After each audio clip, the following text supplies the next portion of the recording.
Библиотеки – это сокровищницы всех богатств человеческого духа. Величайшее сокровище – хорошая библиотека. Великие умы знали, что говорили в книгах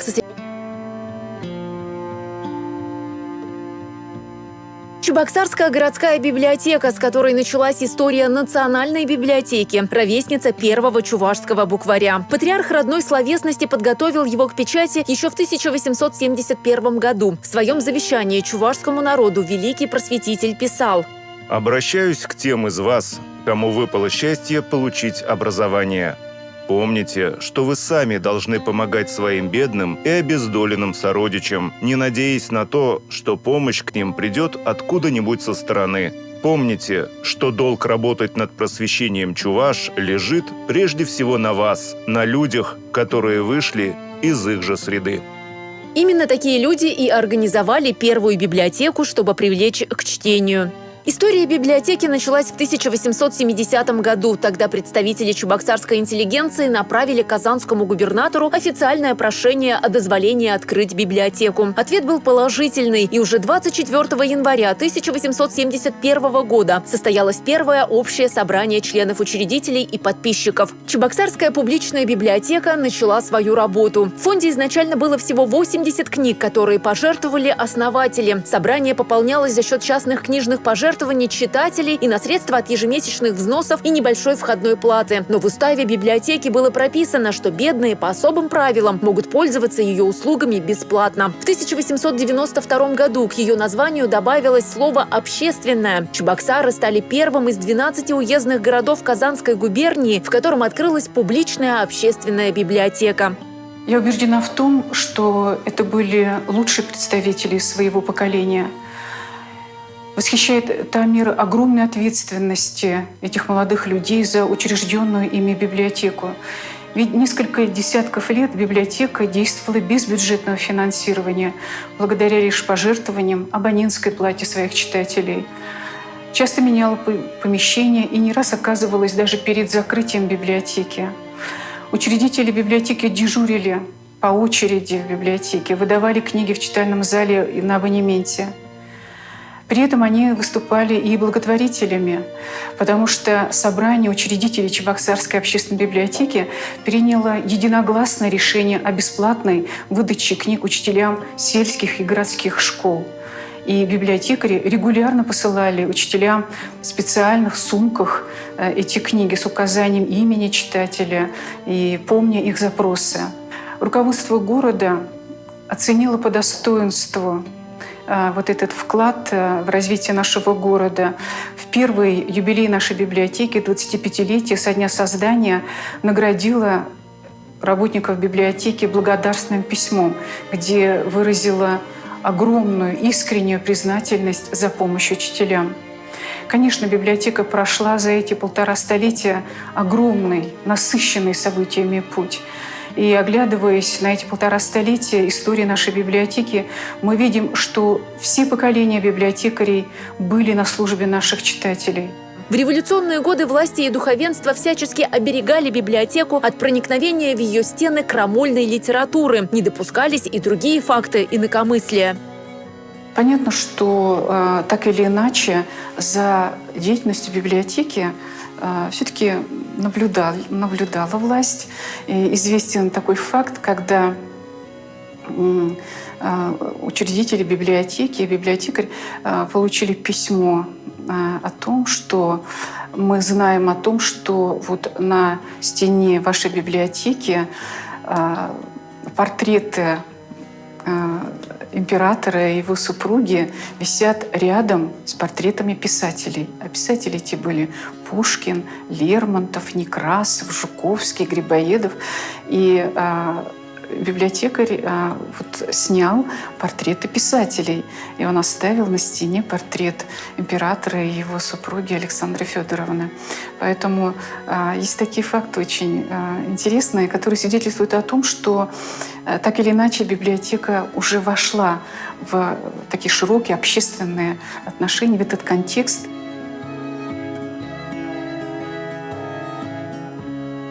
1920-22 годы были сложными для Чебоксарской центральной библиотеки, как и для других учреждений культуры. Она была передана на местный бюджет. Во всем Поволжье в это время был страшный голод, но именно в это время Чувашия становится автономной областью. В Чебоксарах открывается первое книжное издательство. Книги, газеты, журналы начинают печататься на чувашском языке. С этого периода библиотека наиболее полно комплектуется краеведческой и национальной литературой. Михаил Сеспель пишет стихотворение «Чувашский язык». Впервые его печатают в газете «Канаш».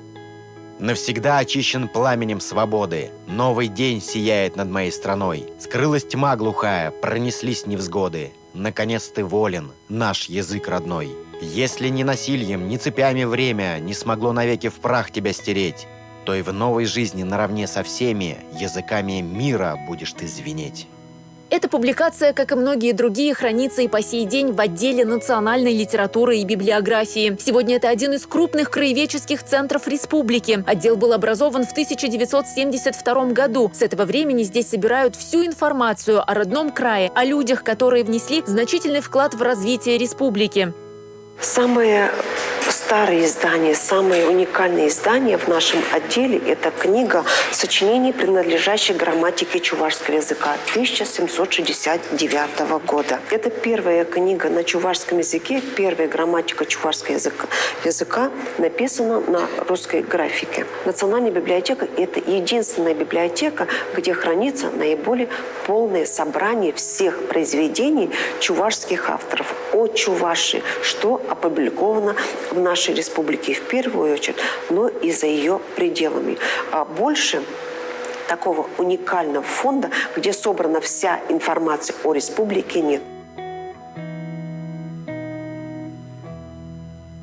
В 30-е годы в Чувашии увеличивается число массовых библиотек. Их уже более 800. Растет книжный фонд. Появляются научные, профсоюзные, совхозные, колхозные, школьные библиотеки. К концу 1935 года в фондах Чебоксарской центральной библиотеки было около 70 тысяч книг. Из них на чувашском языке около 5 тысяч. Был подготовлен новый алфавитный каталог. Для малограмотных оформлен отдельный стенд с литературой. Центральная библиотека постепенно превращалась в методический центр для периферийных культурно-просветительских учреждений.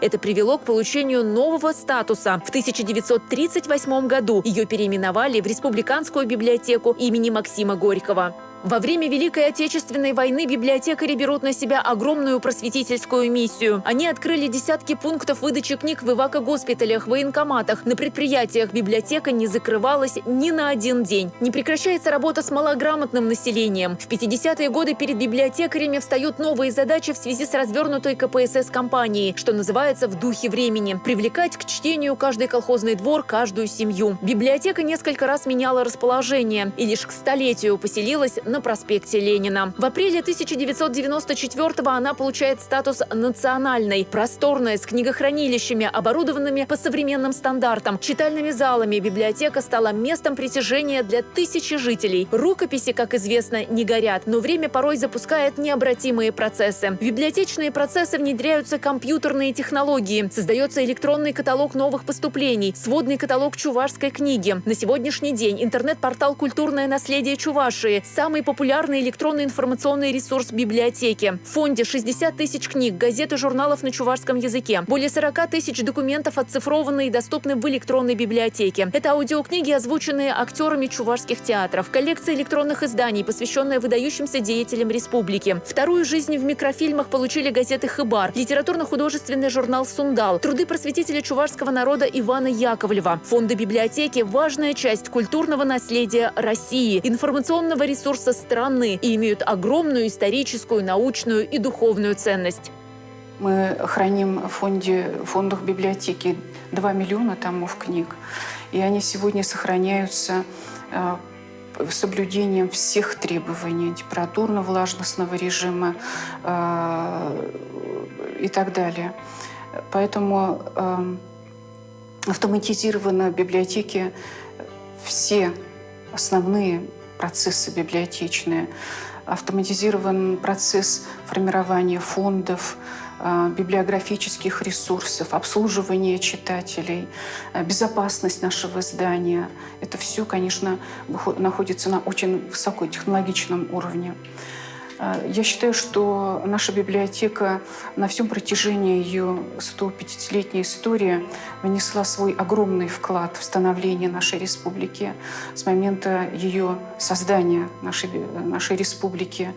Она была в ногу со временем, она отзывалась на важнейшие потребности нашего общества и нашей республики на всех ее этапах. Касалось ли это развития науки, промышленности, общественных отношений. Библиотека всегда была рядом и будет рядом с нашей республикой.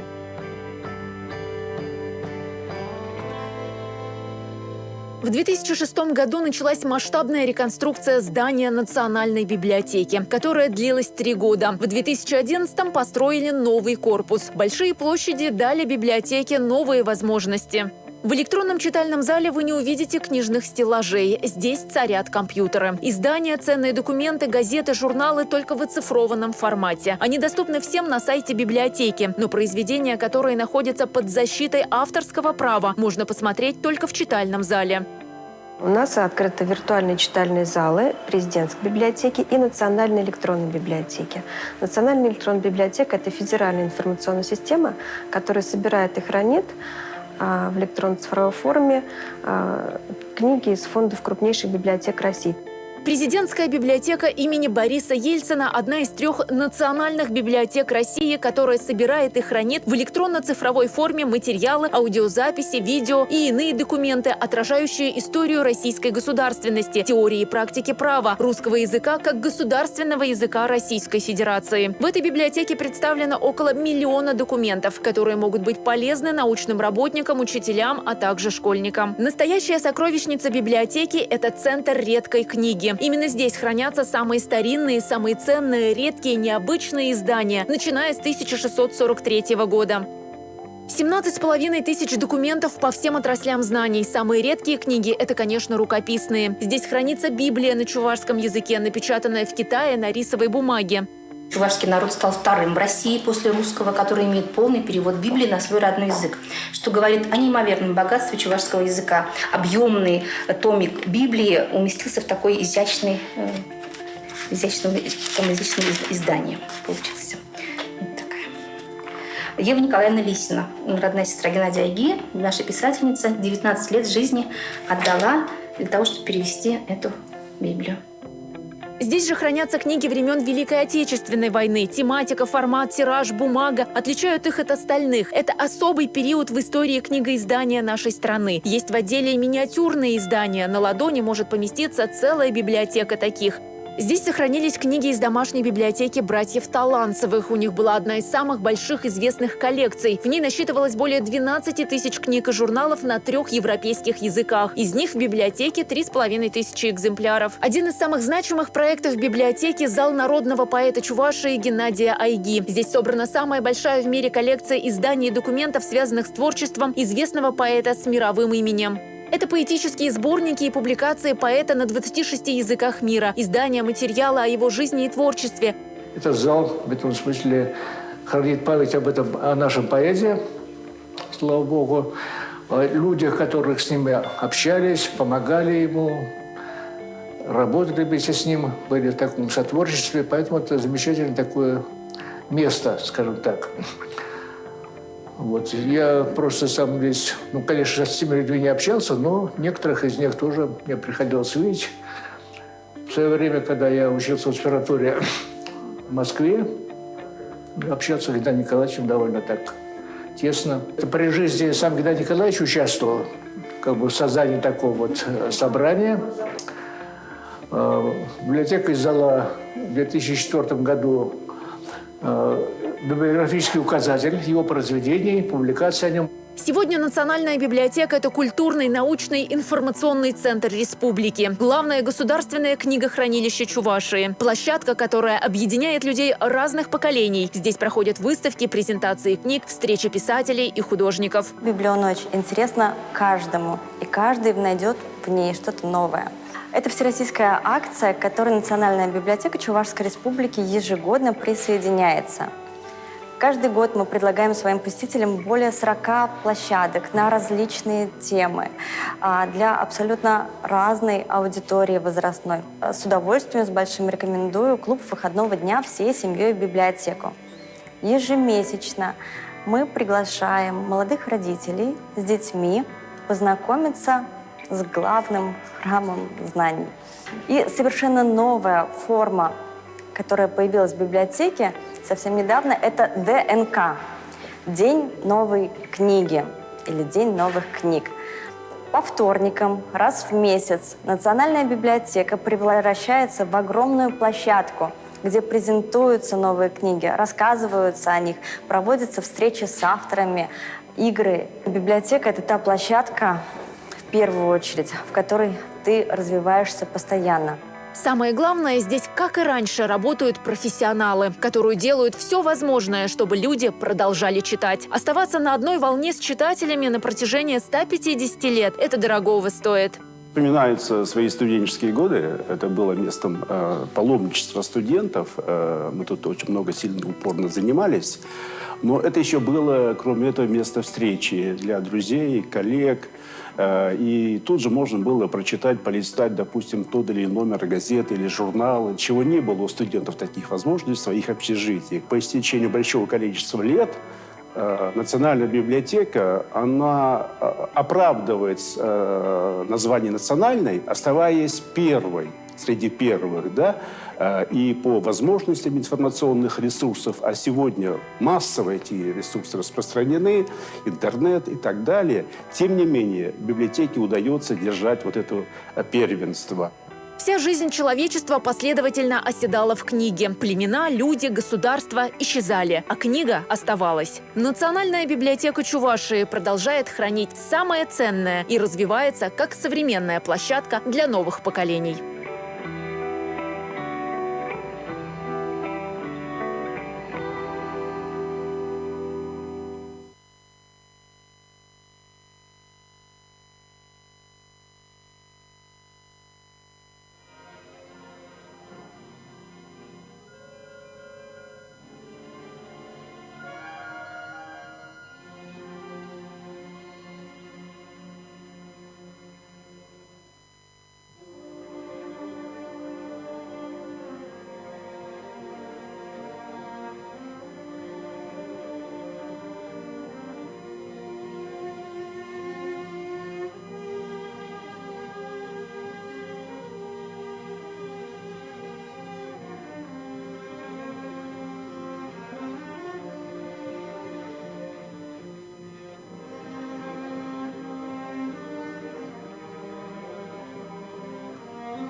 наци-библиотеки Залинче, Сири Пурнеде, регион Зимых Хушинче, Иртереген форум Ачендемир, Пирень форуман Чи Малданхи Теллеве, Чуваш Россия Федерации регион Зинче, Чуваш Халахи Бешлеген, библиотека Зинь, Ижинче, Чуваш Чельхине, Чуваш литературине, Чуваш традиции Зине, Упразахова Разышре, Меллешлезе бы малый опыт Сине Пахса Тухаси. Шаванбада паян Сирипурнеде Тавзамахи Галадов Шаганда Щитне Жень, Инжи Шулакис Кетсе, Шаганда Кильне Жень Сиреде, Хам Республикари Библиотека Зинеде Сиреде, Кунда Кильне Жень Тавдавада Паянхи, Тада Иранхи Кун, Ишли Калашева, Тухушлир через Снипиди Хадышанза Каладов. Сири Пельдерешение Беслана Анатольевна Хизеплюханазим, Сириди Пирин Республикана, Шак Кун Ширим Шиче специалист Кильчи регион Зинчень, Волжутра Башкортостан, Пушкарт Республикинчень, Сагар библиотекарь, Марил Республикинчень, Пер библиотекарь, Тударстанран, Пер Пиликщин Гильчич, Кемерской область Трень Вищень, Пензенскую область Треникень, Самарскую область Трень Вищень, Свердловскую область Трень Перре, Ульяновскую область Трень Тваттен. Он заргустер перень, я перейду, наверное, на русский, извините. Я думаю, что не все, конечно, знают чувашский язык. Да. К нам прибыли специалисты, наши уважаемые коллеги из регионов Российской Федерации, из Республики Башкортостан, Республики Мари-Эл, Республики Татарстан, Кемеровской области, Пензенской области, Самарской области, Свердловской, Ульяновской областей. Прибыли специалисты, библиотекари из Чувашской республики. Сейчас ведется трансляция форума на YouTube-канале нашей библиотеки. Здесь тоже подключились наши дорогие коллеги. Я хочу предоставить сейчас слово Светлане Анатольевне Каликовой, министру культуры по делам национальностей и архивного отдела Чувашской республики, для открытия нашего форума. Пожалуйста, Светлана Анатольевна.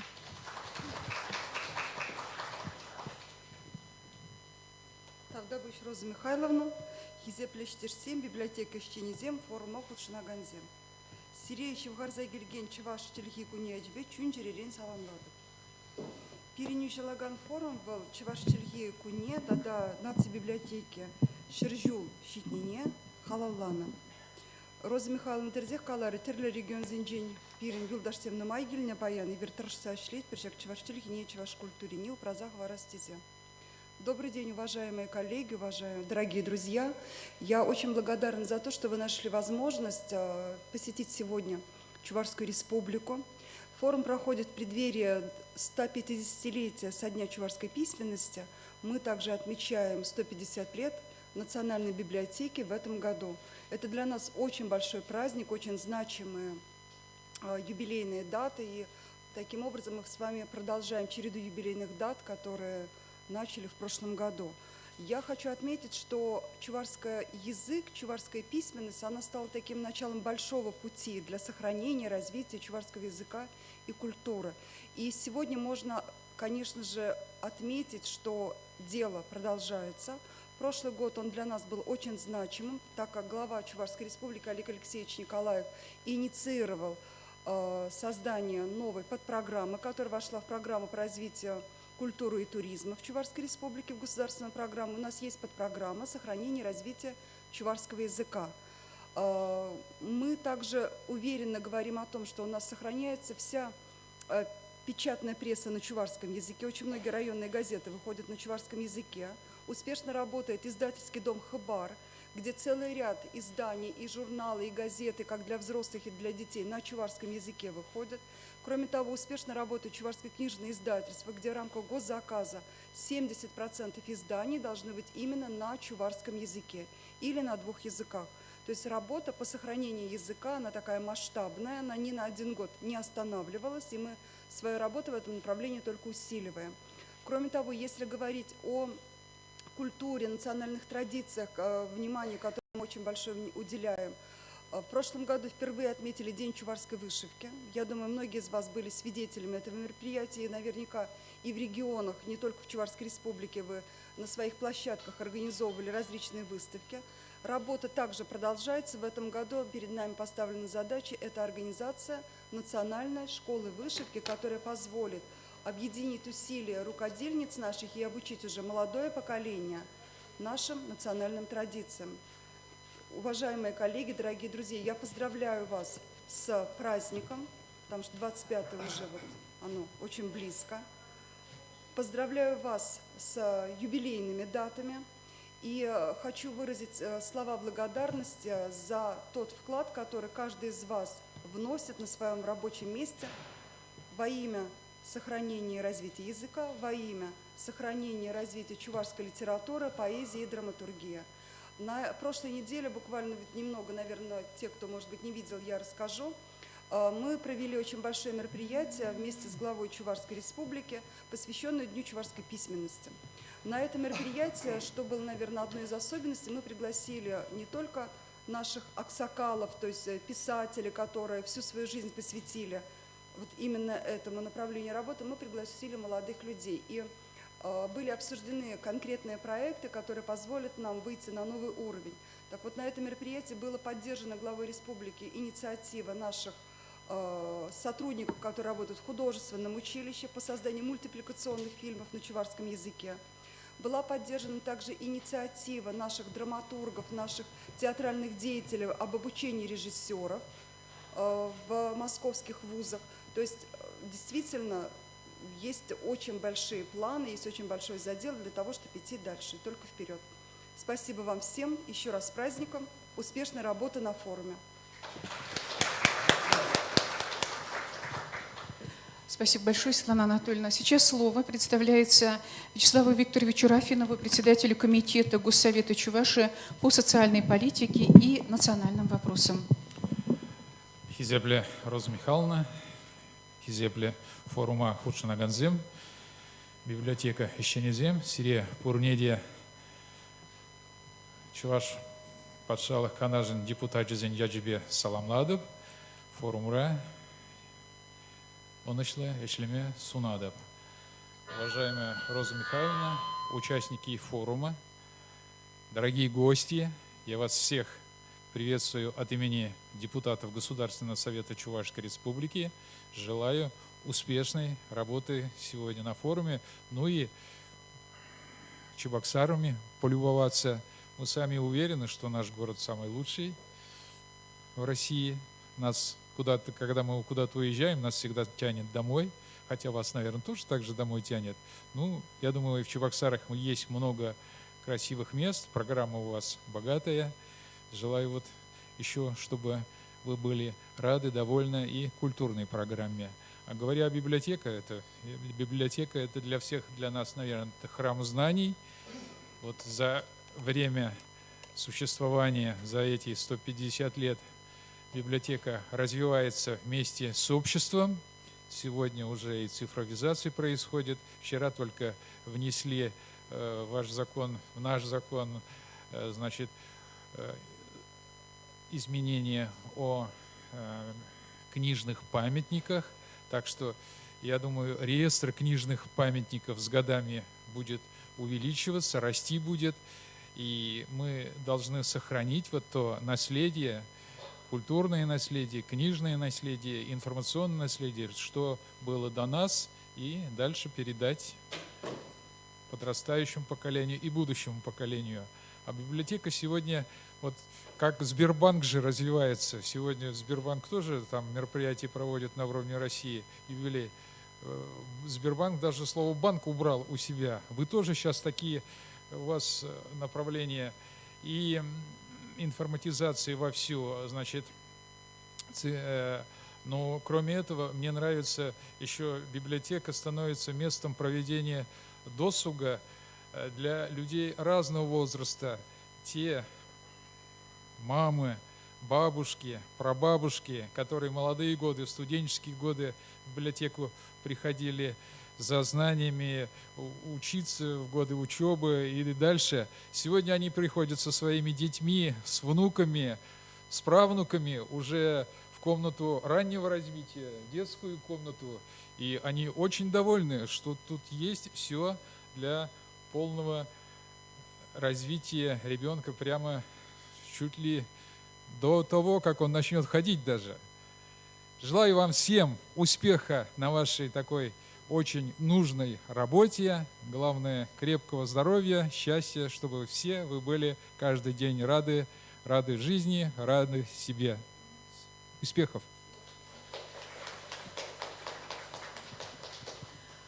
Светлана Анатольевна, вам повторно дать слово вы просите, потому что очень, очень приятная есть информация для нас, коллеги.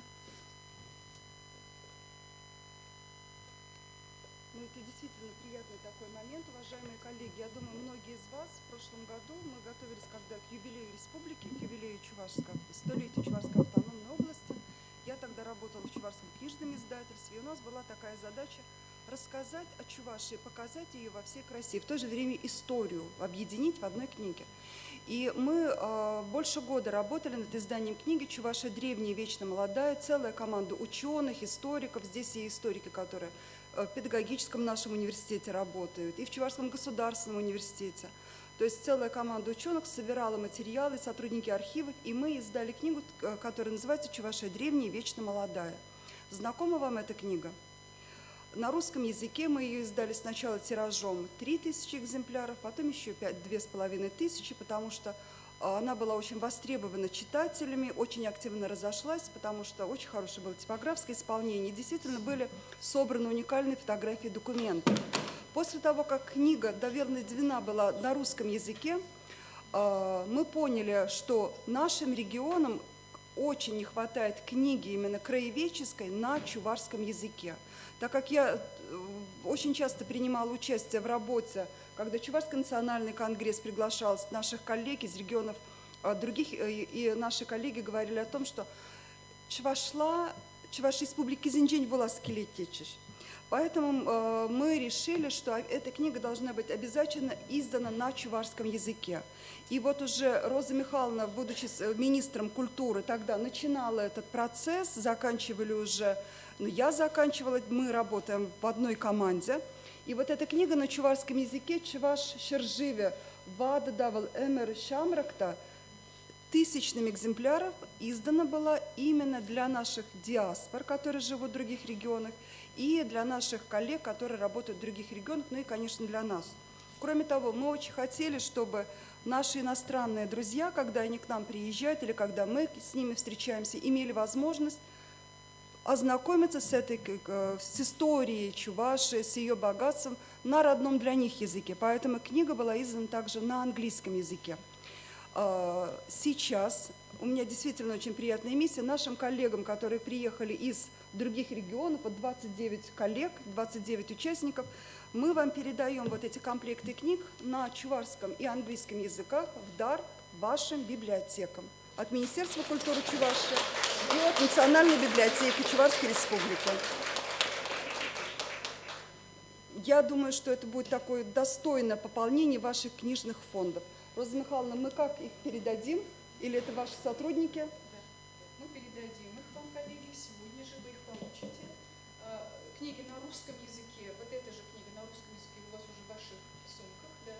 Теперь вы получите на чувашском, на английском языках. Видите, с полным комплектом. И вам действительно, когда вы будете работать уже с жителями, ну, уже ваших родных для вас, ставших для вас родных регионов, вы можете рассказать о том, как красиво Чувашия, как она богата своими людьми, какие известные люди, какой огромный вклад внесли наши земляки в развитие, вообще в историю России. Здесь и Святослав Федоров, и Андриан Николаев, здесь и Чапаев, то есть здесь и наши композиторы, и писатели. Мы сделали максимально для того, чтобы собрать в одной книге и рассказать о том, какие мы с вами счастливые люди, что родились, кто-то здесь на этой земле и живем на этой благодатной земле. В общем, это вам подарок. Так, ну и сертификат мы передаем Национальной библиотеке Чувашской Республики. 1000 экземпляров книг, я сказала, на чувашском языке, 1000 экземпляров книг на английском языке. Мы передаем Национальной библиотеке для того, чтобы дальше работать с этими книгами, с нашими диаспорами, где у нас компактно проживают наши земляки. Ну и, Роза Роза Михайловна, все-таки Чувашское книжное издательство – это мое родное издательство. Здесь организована выставка. И, пожалуйста, обратите внимание, какая достойная продукция и для ваших детей. Я думаю, что и для семейных ваших библиотек какие-то интересные книги, новинки вы найдете.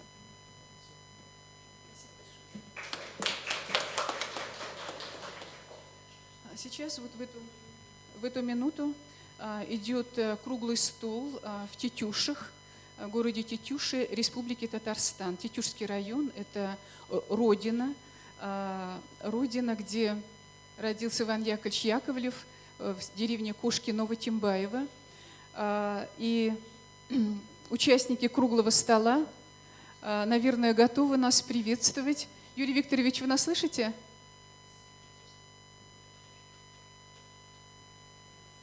Еще не готовы, хорошо. Анатолий Ильич Сиреса Махпаратпур. Слово сейчас предоставляется вице-президенту. Минуту. Юрий Викторович, мы вас слушаем.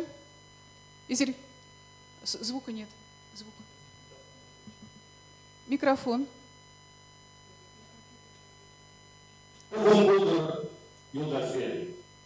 От всей души приветствуем участников межрегионального форума, посвященного 150-летию основания Национальной библиотеки Чувашской Республики и 150-летию создания чувашской письменности. Здесь, в Тетюшском районе, на родине великого просветителя, педагога, создателя чувашской школы Ивана Яковлевича Яковлева, сегодня проходят мероприятия, посвященные 173-й годовщине со дня его рождения. Мы глубоко чтим патриарха чувашской культуры, храним традиции чувашского народа и высоко ценим поддержание дружеских, творческих и образовательных связей с нашей родной Чувашской республикой. Плодотворной работы всем, друзья! Дарья Русь, спасибо за внимание. Всем хорошего дня. Спасибо огромное, Рамис Хатыпович Софиулов, глава Тетюшского района Республики Татарстан. Спасибо вам огромное. Всего доброго, успехов вашему круглому столу. Всего доброго. Сейчас слово Анатолию Ильичу Ухтиярову, вице-президенту Чувашского национального конгресса. Үрігін бұлдыр хизепле ханазем ендешсем. Паян тәлінмелігін. Эбек алашын малдан Чувашта сире күмда Шубашкара келнеят пасаламладып, ивара сәмбек шыппынынде тигісін күчадып вырыслагаласма. Добрый день, дорогие наши гости, земляки. Мне удивительно сегодня и приятно. И вот когда, в принципе, у нас правительство, члены правительства, 80% представляет лица титульной нации, которые занимают государственные должности. И вот я 32 года работал в системе государственной власти, и вот такая первая встреча, когда у нас министры и представляют все на чувашском языке, красиво, литературно говорят. И говоря, тем более накануне Дня чувашской письменности, хочется сказать, среди 21 национальных республик Чувашская республика 78% представляет лица титульной нации Чувашии. И мы по статусу имеем полное законное право называться Чувашской республикой. Не в обиду будет сказано в адрес Башкортостана, Удмуртии.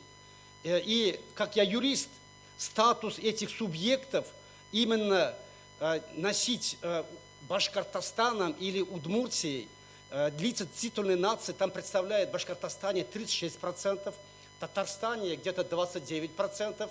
То есть поэтому именно мы гордимся, что мы смогли сохранить свой родной язык. Говоря накануне большого праздника, я хотел бы сказать следующее. В принципе, вот вы прекрасно знаете крылатые выражения «Чувашия – край 100 тысяч песен и 100 тысяч вышивок». И вот сегодня, когда я вижу, смотрю на вас, именно наша республика пополнилась многоцветием, вашей красотой, вашими цветами. Спасибо вам за приезд. И, в принципе, чувашский язык, можем мы гордостью сказать, мы носители именно древнего языка Сувар, древней Булгарии. именно язык наш группе, тюркской группе, но мы смогли сохранить единственный народ, который мы носим, язык древнего государства Волжской Болгарии. И благодаря чувашскому языку смогли прочитать и на территории Татарстана, Волжской Болгарии, те надписи, которые там сохранились.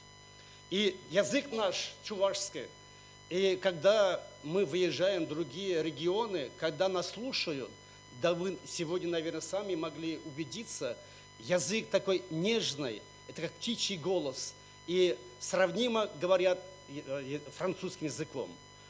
Но я не владею языком французским, но это оценка именно лингвистов-специалистов. И мы приветствуем вас, и выступая от имени, как представляя Чувашский национальный конгресс, его президента Угаслова Николая Федоровича, хочется вам передать самые теплые приветствия. И завтра у нас, и в принципе Чувашский национальный конгресс, он создан в октябре 1992 года, то есть мы существуем уже 29 лет. И главную задачу мы стараемся, которые стоят перед нами, сохранить родной материнский язык чувашский, культуру и обычаи, и традиции нашего чувашского народа. Эти этнокультурные ценности, они, как и ваши носители культуры в Башкортостане, Татарстане, Удмуртии и других регионах, и надо их беречь и сохранить. Вот цели, задачи мы стараемся именно реализовать. И уже было сказано здесь Светланой Анатольевной, и глава Чувашской республики Олег Алексеевич, и в числе первых указов именно было принят, указ подписан именно о сохранении, развитии чувашского языка и культуры. Завтра у нас под эгидой Министерства культуры Чувашской республики и Чувашского национального конгресса мы проводим традиционный конкурс «Серебряный голос» Чувашла Кемерзаза. Поэтому мы всех вас приглашаем. Это открывается гала-концерт вечером в 18 часов. И в здании театра юного зрителя. Это Московский проспект, центр города. Если вы еще будете завтра в гостях у нас, то мы просим, Роза Михайловна и Светлана Анатольевна, вы поэтому, думаю, пригласите. И будем вместе мы в действительности слушать наших девушек. И представлены, приехали из 6 регионов Российской Федерации, из Башкортостана, Ульяновска, Тюменска, Санкт-Петербурга и других регионов. И вы наяву и сами послушайте наших девушек. Спасибо за внимание. Будем любоваться чувашско-французским тенором, голосом. Нежный голос. Уважаемые коллеги, мы все здесь собрались люди, которые любят и ценят книгу. И, конечно же, роль библиотеки в таком духовно-нравственном воспитании, в сохранении и чувашского языка, и русской культуры, она бесценна. Роль Национальной библиотеки для Чувашской республики, ее сложно переоценить. Поэтому вот сейчас Роза Михайловна нам расскажет и выступит с докладом роль Национальной библиотеки Чувашской республики в обслуживании чувашского населения в регионах Российской Федерации. Хизипле иштешсем берень хаклыхына сем тебргут селепурне деши фарзагилеген чеваш чилки куне ячебе саламладып. Паянхи форума кильнешин тебргут тавдусас тебрзмах каласкели тавзымахи. Шак форум расются малы идусенчен чипалы вел чеваш чилкине литературине библиотекама же майзимби узукурса упразахова России тада она адаланда России. Ку форума бир наци библиотекине тузагун ранбашир алышула щитнине халалана. Уважаемые коллеги, дорогие друзья, дорогие гости, книга действительно выполняет важнейшую функцию в любой этнокультурной среде. И мы искренне убеждены в том, что именно она фокусирует в себе главные, необходимые культурные и социальные факторы, является средством передачи важнейших ценностей любого народа. Именно она в конечном итоге создает фундамент, стабильное существование многонациональных регионов. Книгу необходимо иметь на родном языке народа, ее читающего, поскольку язык – это основа национальной культуры. Наш форум посвящен 150-летию Национальной библиотеки Чувашской Республики. В 1871 году город Чебоксары стал первым из 12 уездных городов Казанской губернии, в котором открылась публичная библиотека. Ее создание было инициировано группой разночинной, демократически настроенной интеллигенции из 17 человек, и правление библиотеки входили самые уважаемые горожане. На мой взгляд, это были лучшие представители своего поколения. В 1994 году наша библиотека получила статус Национальной библиотеки Чувашской Республики. Время показало, что это стало мощным стимулом для ее развития, для развития ее деятельности. Сохранение языка чувашского народа, памятников чувашской письменности, обеспечение доступа к информации о крае, объединение расселенного по всей России чувашского населения с помощью книги стали приоритетными направлениями ее деятельности. Так сложилась история чувашского народа, почти 2-миллионного чувашского народа, что, будучи одним из самых многочисленных в Российской Федерации, я напомню, что мы занимаем 4-е место среди народов по численности, он разделился на примерно 2 равные части. 50,8% чувашского населения проживает компактно за пределами своего национального государственного образования. Как единственная в мире универсальная библиотека, которая исчерпывающей полнотой хранит, собирает, предоставляет в пользование документы о жизни, о языке, истории чувашского народа, наша библиотека ведет свою целенаправленную работу. По состоянию на 1 января 2021 года фонд нашей библиотеки составляет более 2 миллионов томов. Но в составе этого фонда всеобщее наше достояние фонд, который формируется на основе обязательного экземпляра документов Чувашской Республики. Действует закон Чувашской Республики, регулирующий эти отношения. В 2004-2006 годах нашей библиотекой в ряде регионов Российской Федерации было проведено социологическое исследование «Чтение и читательский спрос чувашского населения», которое выявило этнокультурные особенности чтения чувашского населения в регионах России. Спустя 15 лет, в 2020-2021 годах, было проведено исследование чтения чувашского населения в регионах Приволжского федерального округа. В нем приняли участие 817 жителей и работников библиотек сельских районов компактного проживания чувашского населения в республиках Татарстан и Башкортостан, Пермском крае, Пензенской, Самарской, Саратовской, Ульяновской областях. Исследование сейчас показывает, что в сравнении с данными 2006 года уровень владения чувашским языком и его использования снизился на 31%. По итогам 2020 года 45% анкетируемых указали, что они владеют чувашским языком. В 2006 году таких было 76%. 66% респондентов обозначили потребность в чтении чувашской литературы. И значительная часть, 83%, отметили, что основным источником удовлетворения потребностей в чтении чувашской книги остаются библиотеки. Изучение мнения библиотечных работников, обслуживающих чувашское население, подтвердило в целом факт стабильного, не уменьшающегося интереса к литературе. Хотя библиотеки, к сожалению, слабо укомплектованы чувашскими краеведческими изданиями, в четверть библиотек книги на чувашском языке не поступают вовсе. 38% библиотек отмечают, что поступления составили чуть больше, около 10 книг в год.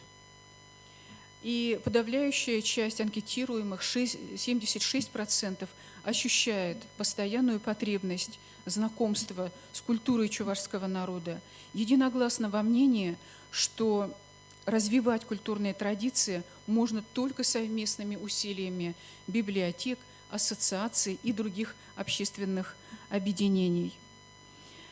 Я вам хочу сказать о том, что вот та программа, о которой сейчас сказала Светлана Анатольевна, подпрограмма сохранения и развития чувашского языка, которая входит в программу развития культуры Чувашии, впервые содержит такой пункт, который, значит, звучит таким образом: приобретение и передача книг в библиотеке, обслуживающей чувашское население в регионах Российской Федерации.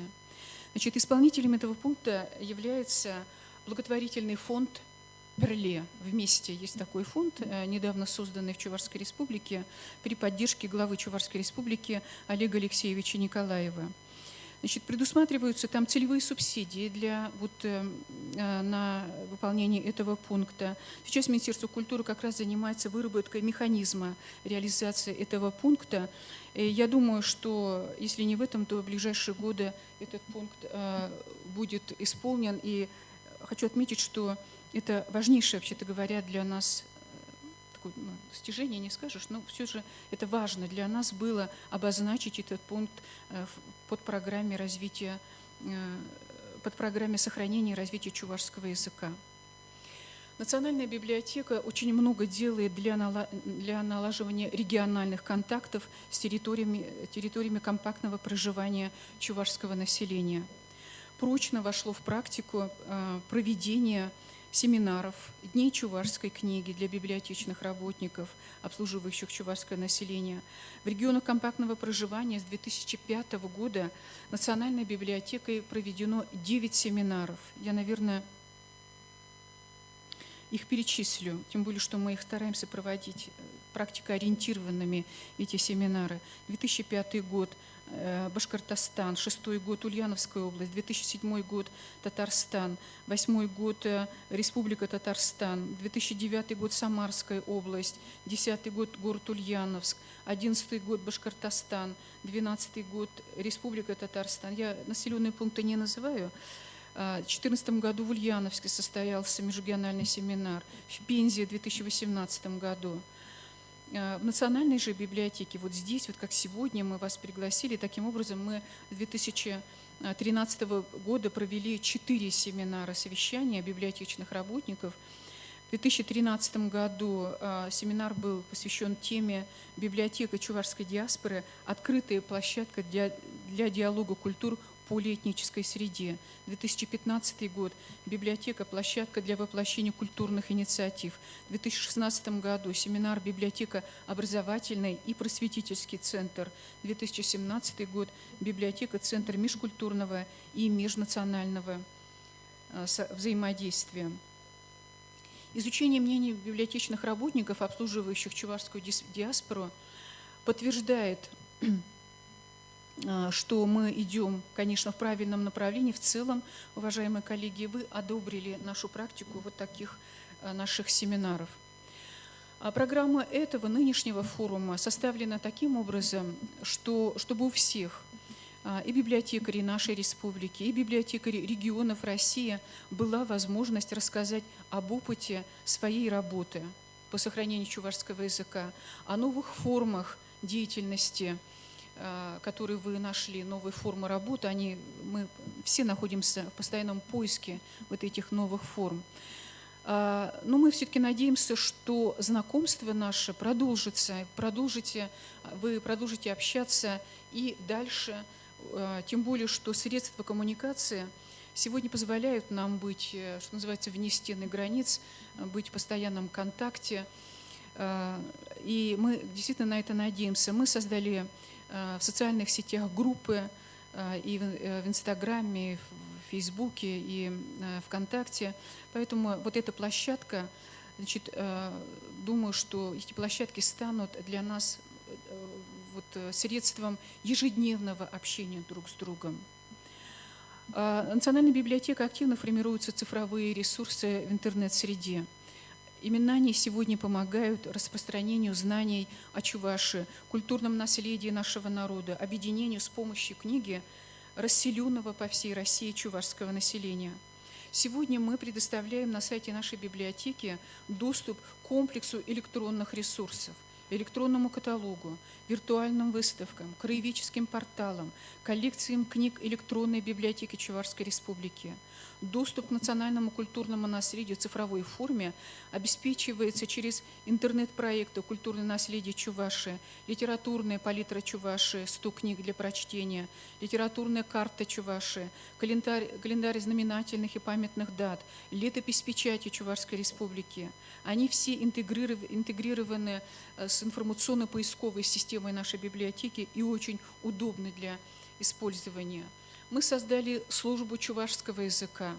Обратите внимание также и на эту возможность. Она сейчас есть вот прямо на сайте библиотеки, вы можете посмотреть, и вы можете взаимодействовать, ваши читатели, с нашей библиотекой в ежедневном режиме. Мы находимся на постоянной связи. Чего бы это ни касалось, выяснения, скажем, дефиниций, толкований каких-то слов, правильного написания, орфографических неких особенностей и так далее, пожалуйста, обращайтесь к нашей библиотеке. Я все это только здесь перечисляю, потому что опыт работы нашего коллектива в этом направлении завтра будет изложен более подробно моими уважаемыми коллегами Светланой Владимировной Акулиной, Ольгой Николаевной Тимофеевой и Светланой Васильевной Березневой в их выступлениях. Вы увидите это вот сейчас в ваших программах. Мы только просили бы вас довести эту информацию до тех коллег, которые не смогли сегодня приехать на этот форум, и рассказать им обо всех наших ресурсах, когда вы вернетесь к себе домой и будете рассказывать об этом форуме на своих семинарах. Значительным событием стал 18-й форум публичных библиотек России «Библиокараван-2019». Вы тоже, часть из вас приняла участие на этом форуме. Этот форум состоялся в Чувашии при участии Российской библиотечной ассоциации, при поддержке Министерства культуры Чувашской Республики и Федерального агентства по делам национальностей. К нам тогда приехали 500 библиотечных специалистов из 48 регионов России. И форум наш как раз был посвящен теме «Библиотека как центр культурного многообразия. Перспективы развития в региональном пространстве». Форум был направлен на знакомство с практикой духовно-просветительской деятельности библиотек, работы по сохранению культурного наследия, народных традиций, возможностям межрегионального сотрудничества на основе совместной реализации творческих проектов. Конечно, только упомяну, что у нас, за исключением, конечно, прошлого, 2020 года, который был особенным в связи с коронавирусом и пандемией, но все остальные годы у нас проходят активно выезды творческих делегаций в регионы. Мы также в них принимаем активное участие. Целью таких мероприятий является приобщение диаспоры к богатствам литературного наследия, содействие национальной культуры, традиций и качественному удовлетворению информационных потребностей в чтении национальной литературы. Конечно, мы будем продолжать эти выезды, тем более Министерство культуры Чувашской Республики ежегодно нам передает целевые субсидии на эти мероприятия. Устойчиво, целенаправленно, стабильно мы получаем ежегодно финансирование. Вот, кстати, форум этот тоже профинансирован Министерством культуры Чувашской Республики.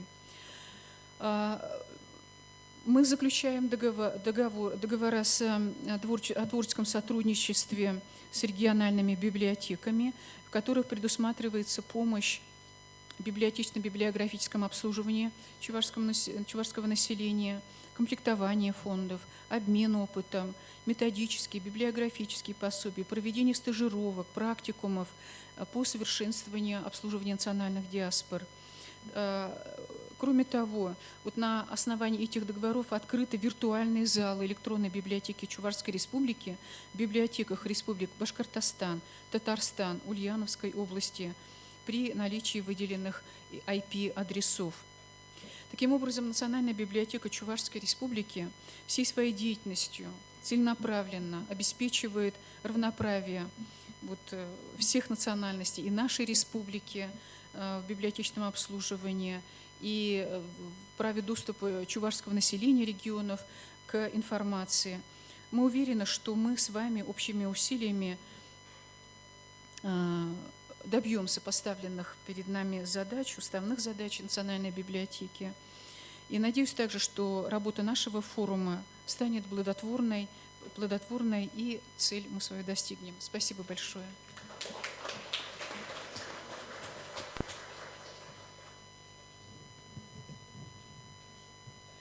Спасибо большое, уважаемая Светлана Анатольевна, за участие в открытии нашего форума. Успехов вам.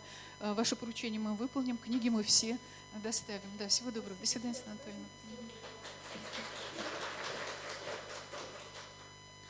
Сейчас слово по нашей программе. Марина Владимировна, министр, проводите, пожалуйста. Слово представляется Алевтине Петровне Долговой, ведущему научному сотруднику Чувашского государственного института гуманитарных наук, кандидату филологических наук. Тема выступления «Чувашский язык и чувашская письменность. Фрагменты истории и современные тенденции». Хизеплештешсем, книги жираганзем, везение калыплазагалараганзем, книгизине бухса везение упраганзем, тада булаганзем, хаклыгназем. И бир баян иге баллы булыма балырлаган аслы уява бұғындымыр. Чывашын халхи жирулықне туза құнырамба, тада жирулықпа узы курса туны палық сембе, халлыға паллашма бұлыжыған учреждений, библиотека южылнарамба, шыралы жыл житрі. Чываш чылгибе, чываш жирулық ішінден, візен иртне күнжілібе па еші бешінден сымақ ускатма шыптамелі саман паян. Уважаемые коллеги по книжному делу, создатели книг, хранители книг, читатели, дорогие гости! Сегодняшний наш форум посвящен 2 юбилейным датам. 1,5 века прошло создание библиотеки, выросшей в такой великолепный храм не только культуры, но и науки, искусства, общественной жизни. И наступил 150-й год с приобретения чувашским народом своей новой письменности. Вполне подходящее время для разговора о чувашском языке и письменности, вспомнить отдельные моменты их истории и поразмыслить об их нынешней судьбе. Чувашский язык, чуваш-чельхи, язык чувашей, язык чувашского народа, относится к болгарской ветви тюркской языковой группы. Учеными прослеживается тысячелетняя история его развития. Чувашский народ и чувашский язык под этими названиями стали известны миру с 16-17 веков. А печатное чувашское слово впервые увидело свет в XVIII веке. Со второй половины XVIII века начинают появляться переводы религиозной и богослужебной литературы, словарей и грамматики, записи фольклорных текстов. В течение этого века и в продолжение первых 3 четвертей XIX века появлялись печатные тексты на чувашском языке, оформленные кириллическим письмом. Этот период в науке принято называть периодом старой чувашской или старочувашской письменности. В 1867 году был выпущен «Чуваш-книге», в сущности явившимся первым учебным пособием букварного типа на чувашском языке. Автор этого издания Николай Золотницкий разработал свой вариант чувашского алфавита. Старочувашская письменность на начальном этапе своего развития фиксировала тексты на верховом диалекте, а Золотницкий публиковал тексты на языке средненизовых чувашей. Таким образом, была подготовлена нива для появления новой чувашской письменности, созданием которой впоследствии развился и общечувашский литературный язык, основанный на низовом диалекте чувашского языка, с течением времени вобравший в себя элементы всех его диалектов. Вкратце остановимся на основных факторах, способствующих становлению и развитию общечувашского литературного языка. Это, прежде всего, появление и функционирование в течение более 50-летий созданным Иваном Яковлевым Симбирской чувашской школы и появление при его же содействии целой сети начальных образовательных учреждений в чувашских селах. Вторым событием, давшим импульс для значительных изменений в данной сфере, стала Октябрьская революция 1917 года. Далее создание в 2020 году Чувашской автономной области, в 2025 году Чувашской автономной республики Эти исторические события оцениваются по-разному, но бесспорно одно – для чувашского народа, для чувашской культуры, для чувашского языка они стали судьбоносными. Заслуга появления в 1871 году нового чувашского алфавита принадлежит полностью организатору системы просвещения чувашского народа Ивану Яковлеву и его сподвижникам, русскому студенту Василию Белилину и чувашскому ученику Казанской крещено-татарской школы Сергею Темрясову. В 1872-1873 годах вышли в свет 3 издания чувашского букваря. За это время алфавит был значительно усовершенствован. Но основные принципы этой письменности живут и функционируют до сих пор. Изменения вводились и в 20-е и 30-е годы, и в 50-е и 60-е годы, и в 90-е годы XX века, но основа осталась незыблемой. Настолько удачной оказалась для чувашского языка выбранная графическая система. К рубежу 19 и 20 столетий чувашский язык становится языком начального образования, православного богослужения, периодической печати, языком религиозной, учебной, художественной и научно-популярной литературы. С 20-х годов XX века начинает приобретать функции делопроизводственного, судебного, научного, производственного языка, языка общего образования, театра и так далее. Не все гладко шло в развитии как системы самого языка, так и его функций. Надо признать, резкие повороты в языковой политике в стране в 30-е годы, в конце 50-х, начале 60-х годов сыграли не самую позитивную роль. И к середине 80-х годов прошлого века чувашский язык несколько растерял свои позиции. Да, от переписи к переписи число выбиравших в качестве родного язык чувашский росло. Но в среде Чувашии распространялся языковой нигилизм. В школе чувашский язык в качестве языка образования остался только в начальных классах сельской местности и только в 3 республиках – Чувашии, Татарии и Башкирии, хотя половина Чувашии проживала за пределами Чувашской республики. Да и в качестве предмета оставался, кроме названных регионов, только в одном районе Ульяновской, нескольких районах Самарской области. В городских школах даже чувашский язык практически не преподавался, за редким исключением. Были и другие негативные тенденции. Волна подъема национального самосознания в последние 1,5 десятилетия XX века, казалось бы, улучшила ситуацию. В 90-м году был принят закон Чувашской республики о языках Чувашской республики. Ныне действующий закон о языках Чувашии принят уже в 2003 году. В течение последних 30 лет принимались республиканские программы, направленные на реализацию этих законов, на развитие чувашского и других языков республики.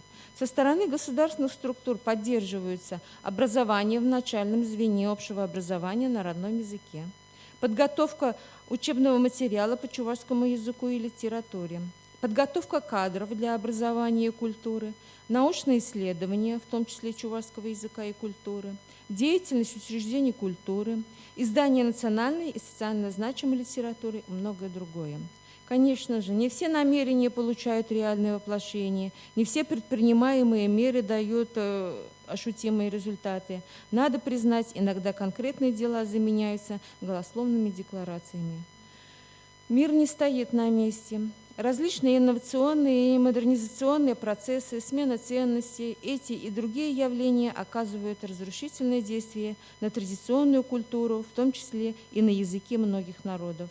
Все больше приходит понимание, что поддержки только со стороны государства недостаточно. Необходимы усилия со стороны самого сообщества. В условиях стремительно трансформирующегося мира языкам малочисленных этносов становится все труднее сохранять интерес к себе со стороны своего же народа-носителя. Огромную роль здесь играет так называемое общественное мнение. Специалистами систематически проводится обследование по этому вопросу. В прошлом году была предпринята попытка проанализировать ситуацию в этой сфере и нами. Результаты были обнародованы на конференции, проведенной в Национальной библиотеке при поддержке представительства ЮНЕСКО в России и ряда учреждений в октябре 2020 года. Текст доклада опубликован в журнале, нашем чебоксарском журнале «Народная школа», поэтому подробно останавливаться на этих вопросах не буду. Итак, на сегодняшний день чувашский язык – один из государственных языков Чувашской Республики наряду с русским. Является языком чувашских общин за пределами Чувашии. На нем издается учебная, художественная, публицистическая и научная литература. Выходят газеты и журналы, ведутся радио и телепередачи, работают театры и другие учреждения культуры. Чувашский язык остается предметом изучения в школах Чувашии и ряда российских регионов. Но есть проблема межпоколенной передачи языка. Сейчас уже, видимо, недостаточно говорить об уникальности и древности чувашского языка, недостаточно призывать родителей хранить и передавать своим детям духовное богатство своих предков. Трудно убедить носителя языка передать свой язык потомкам только ради его сохранения. Надо обратить пристальное внимание к практическим функциям языка. Но, несмотря на все перечисленные здесь проблемы, чувашский язык все же живой, развивающийся, современный язык с большим потенциалом. На нем можно общаться по разнообразным темам. Это язык современной культуры, это язык науки и образования, это язык, использующийся в современных технологиях, язык, представленный в интернете и так далее. Хотелось бы, чтобы все больше и больше людей осознавали значение родного языка в жизни общества. Чувашский язык прошел тысячелетия в своем развитии. Созданием и распространением устойчивой письменной традиции у чувашского языка появились новые функции, благодаря которым реализовались многие заложенные в нем возможности. Письменность является величайшим достоянием для любого этноса. С ее помощью сохраняется, развивается и транслируется в массы духовное богатство народа. Большая роль в популяризации языков и созданных на них текстов принадлежит вам, хранителям многовековой информации, зафиксированной в виде текстов печатных, аудио, видео, электронных изданий. Становясь центром притяжения для всех поколений, библиотеки превращаются в своеобразные активные проводники в мире знаний. В какой-то мере от вас тоже зависит отношение населения к традиционной культуре в целом и к языкам в частности. Успехов вам, спасибо за внимание.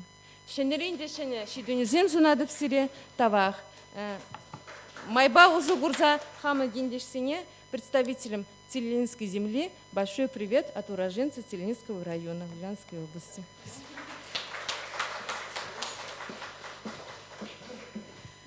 Большое спасибо за ваше выступление, Альфина Петровна.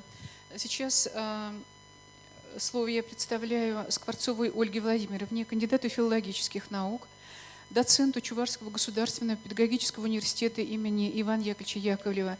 Тема выступления «Халье Чуваш. Литература о Даланове». Тавах. Иргван булдар. Хизепля иштешсем, хакла ханамарзем. Сире паянги форума пуштарынны ятпа чунчилерин саламладып. Хамаран чапла уява барзембеде чундан саламладып. Паян пирень самахымар хальги вахатри чуваш литературе еплерих адаланза быны жинжень самах пуля. Паллахинде хальги литература жинжень паянхи кун хаклы хибе пахалама тен еврдарах табуля. Анжахта майгильни даран индей бир хамар пушра шуралны шугушсене палартма торожы бар. Хальги вахатри палла писатель зенчень пари Николай Ижендей шапла каланача хайвахадинче. Чынчын литература эдем пархадарне хюделеген хадер. Чынахта инде шак шугужа Ижендей гынамар ытты чаваш чирав жеземде асрадыца эшлени пирень камылзене савандарать. Сомахла культура пурнашран обществори терле эшпулым зенчень уйрам адаланаймасть. Кашни заманах мэлледе булзан шене улжынузем илзегелеть. Чирав жезем яланах вахыттапине авандуйна. Хайзен жугушкамылне палыртма васкана. Анжақта, вағыт улжынывене кинже, эмерхи хақлықсем, кына, хайзен бағалықне шуғатмашы. Шак эмерхи хақлықсене пирен ширав жезем паянхи литературара малды вырына кыларны де, булаган зенеде, осчах сенеде, литературна камалаган зенеде, паллах, чунизене, хебердеме, май барать пулидезе жугышладып. Межіндезесін, візем гына, бір өмірден өміре, те бір өміре, кушса бұраган, паға пулымзем, пулзадырашы. Чываш литературине адаландара зішре, терлі юзімри, ширав жезем вайхурнине азырғат бар. Візем хушинже аслара ғыруризенеде, Денис Гордеев, Юхма Миши, Станьял, Семендер, Енеш, Сарби, Сандар Аксар, Кибеч, Азамат, тада үттеземде. Ширимеже мәрінтіғырбыны мүшілізенже шырма бұшылан изенеде. Тарасов, Максимов, Сачкова, Павлов, Мышкина, Корягина, тада үттеземде. Ширим пірімеже мәрбұшыламыжынже сас паматыдың изенеде. Матвеева, Ольга Ильмень, Павловская, Николаев, Константинов, Алексеева, Австрийская, тада үттеземде курма пулать.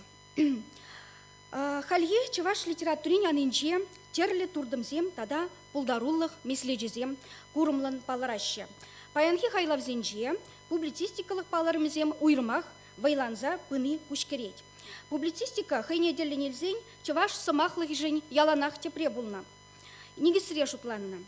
Шакень маладухнын салдавне социаллылар удыру каткасланза пыныбе шихындарма пулать политизе шукышлат бар. Унзыр бучне, пурныш варттанлыхын тупсымне, мистика, эненю, халық елергебе философиян талайы урла ангарас турдымда, хыне майла вырын ежынать. Литература тепчевізден шуғыжыбе, елемлі сымақлы хушлығынже, реализм, модернизм, постмодернизм, авангардизм, тада этнофутуризм юғымезем, адаланза бұныне азырғама булать. Хальги чываш литературинче унын менбур речеде сулмаклын саспарать. Хайлавзен ешне бақсасын эпика жанры бешірнізем нумайрақ пылны ғуранать.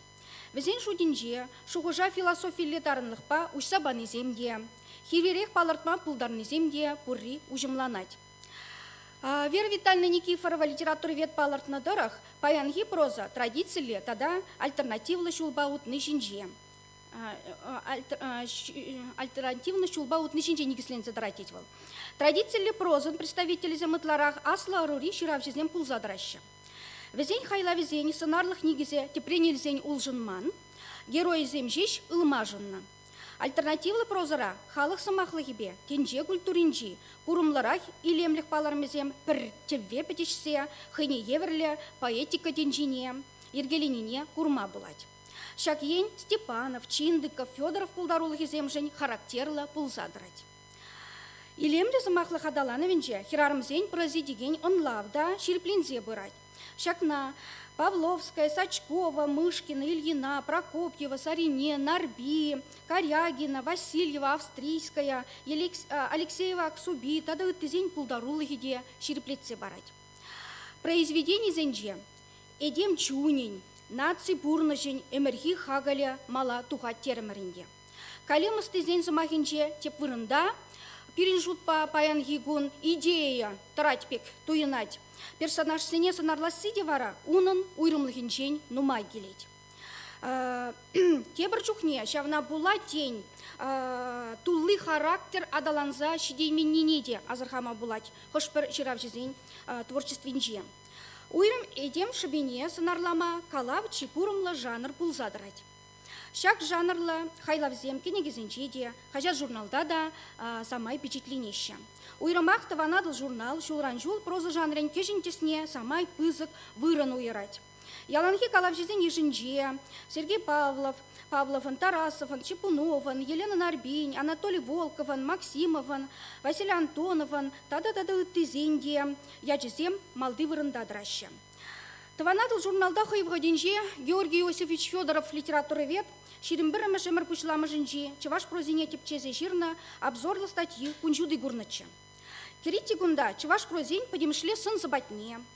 Повешпе роман еши пызык калыплы жанрзене ытларах вырын уйрныне палыртныча. Шаванба бірлех кала вадалановен хыне еврлігізем шинеде куш үгернетчевал.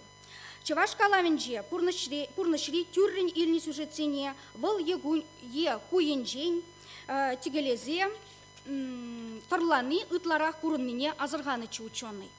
Ширавжезем чын бурнышрат тел булма майжук ишпужа келиштерех паныне. Философиялық патнеле турдыныне, Эмерхи ыйдузене хускатма кымылланыне азыннычы. Калавзен тірлі тематика ушканезене бірлештерзе дыраща. Ширавжезене эмерхи темасы нареземде, конкретліземде илердеща. Малды вырана уйрам шемьебе уйрам жин шыби. Шене вогат, шенелле социалылары дұру, едем пұрнышне еплерех видим гюни ерленет. Едем чундазалых ебе тербелихне, темле лару дырурада, упразах варма булдармалыне, тебір ғуд, азайлдереща пере калавжезем. Афганба чечень варжине ахрамебе, влашралараган уйрам жин хыйнемайлы хужалла тыткаласыне сынарлы сиде. Ютмар пиренчирав жеземшин. Писатель зен жуне кашни чавашын ыратны зезенет. Везем хальхи чавашиннин чунчевем уйрымлы гезене онланза илме ондылны ярымланать. Чилай чухне эдемен хевдень хавжаклыге. Унын телейне тадаган теп сылдав пулны ужымланать. Илемлі произведение зен тенчи пархадарлы сынарзымбе бірлік шины ренгене жуғатса пыраган зене деп іштерсе дырать. Хальги вғытри, эдемен кымылдуеме шеребех марбулны, чилай, ширавжа, хумхандарны сизенейд. Самахистызем азынны проблеманы адаландарма, шамрак шинзенже, аш шамышлых туеме чакса быны, пыныне, чилай жин чисырлық серебинже пурынма кымылланыне, айванлы хунгенчен тухма пілменіне малагаларашы. Едем пурнышын сингерліхе теп вырына духат тезенде йыныш пулмаст пулі. Евырлыға шиндерме вара, яланхи бегех юрадуба, онлану пулышма пулдарашы.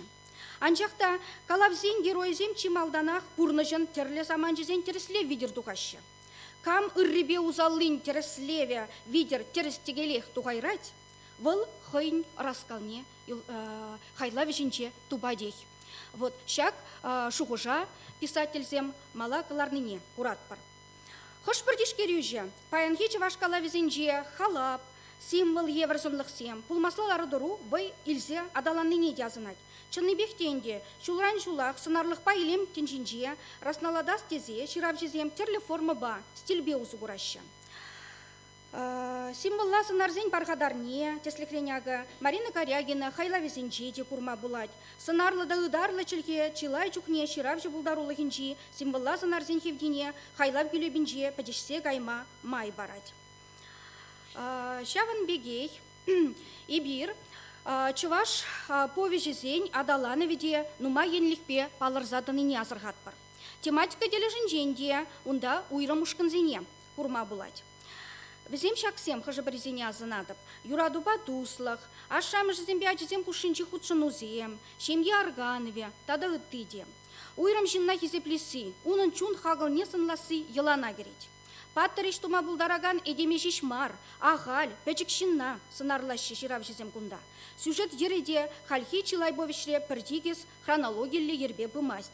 Тадылать, теп ерден пырынны бекте адаланать, пач онзыртран бек келзе тухна, калазабана юмах халаппа, телексембе пірлішсе гаять. Терлі лейтмотив, символ, емиф пексанлық сенже анла пілдеріш туянать.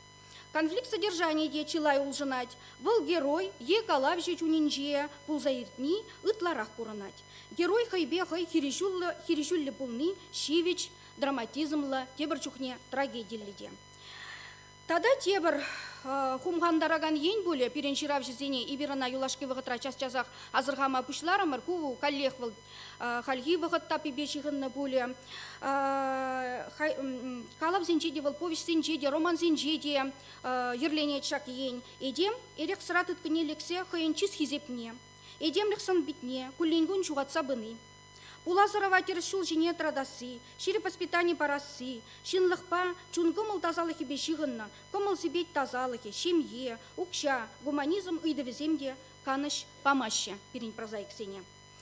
Повестенжеде едем күнжуле тепырында дырать. Героин шалды денчине таранрақ сынарласы. Унын сасыне илтне, унын күжізембе курны еверлі шырзағыдардасы де сарылзақ пырать. Шаванбекех тада тебір паға пулым. Бір вғыт перенінде романсем бірге бір калашны чухне, роман жанрыбе бірін ширав жезем темжен сахалдарақ ширашы тезе калажаттымыр. Халі вара урықларақ тенденция, урықларақ турдым пулныне бір юлашки вғытра азырғама пұшларымыр. Тебір хучень роман жанре амаланза шеклинзе, пыны, сезинзе дырать. Унын терлі тезізем палармаллах адаланны де чуна шеклеть. Ага везем. Интеллектуал роман, найбер Федоров, Георгий Федоров, пулдарулых инжазырхама пулдаратпар. Роман «Легенда», Николай Максимов пулдарулых ишереплететь. Роман «Этнофэнтези», Шагенбек, Тизетия, литературовецем палартмады дынжеш. Степанов, пулдарулых инже ярымлана чага. История роман. Социально-психология роман, социально-политикалы роман. Шагынбек тесіне литература кепчев жизем уйырза галаращи баянхигон. Шавна шкалах баянхи литература адалановинче деволемерех шавынбек пулна поэзиялы хайлав земде пере шинзене яланах перин чунзене хабартландарны шеклене саманан вартынлыгизене ушсабана чынакта поэзияның жетекали хиберпрозы рибегей терлі ырури ширав жизем онышлы ішлезе пыныне азырғатпар куратпар. Мен баларца хвармаллага поэзия шинчен каластывас пулзасынынде. Кудап хырди поэзия хайлавизен тезезене палардас пузан ытларах лирика хыйн пуян тенжибе паларзатыныне куратпар. Унынан инже рубаизем, сонетсем, элегизем, ронда, сова юрызем, ириклесовызем, палиндромзем, сова халалзем. Тада прозалла, совазем, курымла, вырын ежынаща. Лира эпика вара чималданах поемызембе савандарать. Кунда хожи березене паларцах варабар, юмарт, чаваш юри, шылгуш, югитлевже, ижендень юб шылдар, чегеш пигиле, семендерень пайдул, шуин хведере, айдажын шерлихитель булу, Матвееван, телегильче салдак варжеран, Корягинан талай хули, тада ытты земде. Поэтсем баллада жанрне, шенеле черцедратны неде азырхадан. Шакна Юрий Айдажын, Юрий Семендерень, Олег Прокопьеван пулдарулы ешерпледеть. Геннадий Юмарт, хай выходинче чеваш вулагане, илемби ятла сывылла роман да парнелерия, сывар диван. Аслы халал сывылла драма, Василий Гермень, илем рапсодий парнелериш. Халыгын историялы кунжуле, аваллыгы, тыванчыр живан аслы варжин ахрыме. Шучандалы келемебе пуянлых не курма, туйма білни, астывым, эдемен шыржинчи тивеже, поэт миссии, самана кыткыслыге, эдеме еплерек видим күни. Тенжере кулен гунах пулзыр деген терлі катастрофызым бешігінна трагедизем, тыван халық пачылхер шыби, туслых па юраду, Шаксембурде, поэзиллі хайлавзенже, курымлын, сынарланна, палырах тема, ушкынезем, пулза, тараща. Драматурги шинжень тада, Первиже самах калазах варашын. Хальхичи ваш драматурги инже, ибир терле тесем адаланывне азырхатпар. Кундах драма, мелодрама, монодрама, трагедии, трагикомедии, мюзикл, тада паянхигон сцены земщине тухса бырать. Драматургсем хайзен хайлавзенже, геройзен сценаризене психологии или тада философии или шугушлавра, кадартма дорожаще. Кучухники пьесы зенже халахан социалы пурныже, елы ерги, семье проблеми палырать. Драматургсене лес пулзан кудапхарда Сидоров, Угарин, Чиндыков, Тарасов, Порта, Сачкова, Николаев, он шлеще. Геройзень, авторзем, геройзень чунжирине, характерзене, паянхи влаганжында, интересли дуза, она пылгандарза, ушса, пама, плеще. Шапла майбавара, подемлеце, мен калама булать ханде. Ширав жезем чынақта пирин культурына, кивишлі жайра адаландарза бұрас тезе, ырмиган мешлеші, күндайын депе балырцақ вардым бұд. Кашни чыважын шыби, кашни шинын шыби денебек, пирин писатель поэцене хумгандарать. Везем инде, малды вырына, шак хамар нацименталитечен теп енезене, балырца вот, едем чунинжи, шура жуба келі жүй.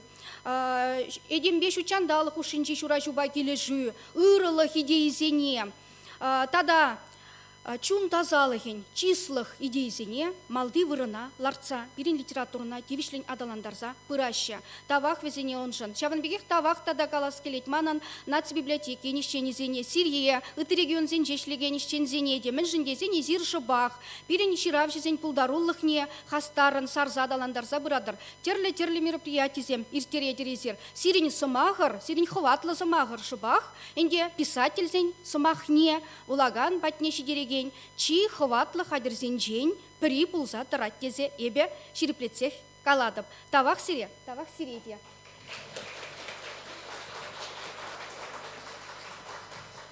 Тавахсирия Ольга Владимировна. Сейчас должен подключиться к нашей конференции, к нашему форуму Евгений Сергеевич Колосов, заместитель директора Свердловской областной межнациональной библиотеки. Евгений Сергеевич, вы нас слышите? Да, я вас слышу. Да, мы вас тоже слышим. Очень приятно вас видеть. Спасибо, что вы присоединились. Жаль, что вы приехать не смогли. Мы вас ждали, честно говоря. Тема выступления Евгения Сергеевича «Этнос в пространстве библиотеки» из опыта Свердловской областной межнациональной библиотеки. Вам слово, Евгений Сергеевич. Спасибо большое.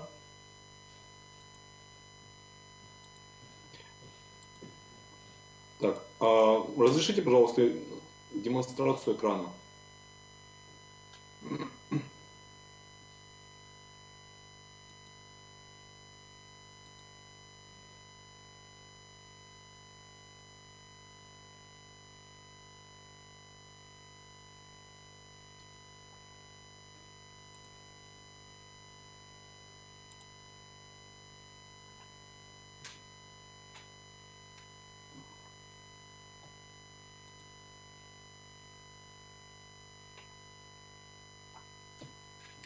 Свердловская область исторически является одним из самых многообразных в этническом отношении регионов России. В нашем регионе проживают представители 160 народов. Само географическое положение Среднего Урала определило его этнические связи не только с территориями Северного и Южного Урала, но также Поволжья, Европейского Севера и Западной Сибири, а в более широком контексте со всем поликультурным миром Евразии. Этническое многообразие Свердловской области определило тесное взаимодействие трех основных культур – финно-угорской, тюркской и славянской. Духовное же своеобразие нашего региона исторически определялось распространением трех религий – христианства, ислама и иудаизма, характерными чертами которых является их тесная связь с культурными традициями народов, исторически населяющих Средний Урал. Будучи одним из самых многонациональных и поликонфессиональных субъектов Российской Федерации, наша область традиционно является территорией межнационального мира и согласия с благоприятным климатом для развития этнокультурного многообразия. Начало 90-х годов прошлого столетия – это время политических и социальных преобразований, возросшего интереса к возрождению национальных культур. И в 1992 году правительством Свердловской области было принято решение о создании Свердловской областной межнациональной массовой библиотеки в целях повышения качественного уровня сохранения, развития и пропаганды литературного наследия народов России, ознакомления широких читательских масс с их историей, культурой и традициями. За прошедшие годы нашей библиотекой накоплен большой практический опыт работы в сфере библиотечного обслуживания мультикультурного населения, реализован ряд социально значимых проектов и программ, направленных на сохранение и поддержку этнического, культурного и языкового многообразия Свердловской области, а также гармонизацию межнациональных и межконфессиональных отношений. В настоящее время наша библиотека в своей деятельности, помимо нормативно-правовых актов, регламентирующих сферу культуры в целом и библиотечную деятельность в частности, опирается на стратегию государственной национальной политики Российской Федерации на период до 2025 года. Также 29 декабря 2017 года в области была принята новая областная комплексная программа укрепления единства российской нации и этнокультурное развитие народов России, проживающих в Свердловской области до 2024 года. Цель и задачи комплексной программы соответствуют приоритетным задачам развития Российской Федерации, которые определены в том числе уже в вышеназванной стратегии государственной национальной политики. Основные направления деятельности нашей библиотеки в части библиотечного обслуживания мультикультурного населения сегодня формируются с учетом указанных документов и основ современной государственной национально-культурной политики. Направление первое. Формирование, сохранение и распространение книжных и электронных ресурсов, составляющих национально-культурное достояние народов Среднего Урала и России в целом. Направление второе. Сохранение, поддержка и продвижение национальных литератур народов России, знакомство широкого круга читателей, как с вершинными произведениями писателей разных национальных литератур России, так и современным состоянием этих национальных литератур. Направление третье. Сохранение и приумножение духовного, исторического и культурного наследия народов Российской Федерации, сохранение и развитие их родных языков. Следующее направление – создание условий для распространения среди всех слоев и всех этнокультурных групп региона идей духовного единства, межнационального и межконфессионального согласия, конструктивного кросс-культурного диалога. И направление пятое – библиотечное обслуживание мигрантов, включающее в себя целый ряд поднаправлений. Все вы их можете увидеть сейчас на экране. И направление шестое – создание единой библиотечной информационной среды в регионе по вопросам библиотечного обслуживания мультикультурного населения. Полноценная реализация данных направлений работы была бы невозможна без постоянного социального партнерства нашей библиотеки с социально ориентированными некоммерческими организациями, в том числе Свердловская региональная ассоциация общественных объединений, Ассоциация национально-культурных объединений Свердловской области, созданная в 2012 году, региональное отделение Общероссийской общественной организации Ассамблея народов России, региональная общественная организация Свердловской области Интернациональный союз диаспор, созданная в 2018 году, региональное отделение Общероссийского общественного движения Молодежная ассамблея народов России «Мы россияне», Общероссийское общественное движение Всероссийский межнациональный союз молодежи. Помимо сотрудничества с национально-культурными объединениями, в том числе входящими в вышеназванные ассоциации и союзы, наша библиотека также сотрудничает с целым рядом общественных объединений, в частности в вопросах историко-патриотического воспитания с Екатеринбургским отделением Оренбургского войскового казачьего общества. Сегодня мы более внимательно остановимся на опыте работы нашей библиотеки в вопросах сохранения, развития и популяризации историко-культурного наследия народов российского государства, в том числе родных языков и культур, а также национальных литератур. Здесь я сразу оговорюсь, что я не буду отдельно выбирать мероприятия, проведенные совместно с национально-культурными объединениями Чувашии и Свердловской области, потому что все мероприятия, которые вошли в сегодняшний мой доклад, были проведены с этими объединениями. Стоит также отметить, что особую важность тема сохранения и поддержки родных языков народов России для нас очень важна. В соответствии с атласом языков мира, находящихся под угрозой исчезновения, созданным ЮНЕСКО в 2010 году, для привлечения внимания общественности к проблемам постепенной утраты языкового многообразия и для оценки состояния языков мира, в России в зоне риска оказались 136 языков. Данная ситуация вызывает серьезную тревогу, тем более, что под различной степенью угрозы исчезновения находятся такие языки народов Среднего Урала, как башкирский, марийский, чувашский, удмуртский и другие. Стоит отметить, что библиотека, тема сохранения, развития, поддержки родных языков тесно связана с работой по продвижению национальных литератур народов России. Мы уверены, что библиотека должна не просто знакомить с богатым и уникальным литературным наследием народов России, но и давать возможность услышать, как звучат строки этих произведений на родном автору языке. С 2016 года библиотека реализуется крупный проект «Международный литературный конкурс малой прозы «Этноперо», целью которой является поддержка и популяризация этнокультурной тематики в современной русскоязычной литературе, а также формирование уважительного отношения к представителям различных национальностей, проживающих в Российской Федерации, профилактика экстремизма и различных форм нетерпимости. Это первый литературный конкурс, в котором основное внимание уделяется темам истории, культуры и самобытности народов России, этническому, языковому и культурному многообразию нашей страны, вопросам позитивного межнационального взаимодействия и межкультурного диалога. В 2016 году нами был реализован и до сих пор активно используется в работе арт-проект «Читай». Это социальная реклама, выполненная в форме серии плакатов и направленная на продвижение чтения на родных языках народов России. В проекте приняли участие представители наиболее многочисленных народов, проживающих на территории Свердловской области, по данным переписи 2010 года. Всего в этом проекте приняли участие 14 народов. Арт-проект «Читаем вместе» был реализован в 2018 году, а его концепция была расширена. Если в 2016 году мы говорили о чтении на родном языке, то в 2018 году главной темой проекта стало семейное чтение. как творческая читательная деятельность взрослых и детей в условиях общения, направленная на целостное развитие личности растущего человека, а также, что главное, на передачу из поколения в поколение родных языков и культуры. В данном проекте приняли участие народы, традиционно проживающие на территории Свердловской области, на территории Среднего Урала, а также представители диаспор из Центральной Азии и народы Кавказа.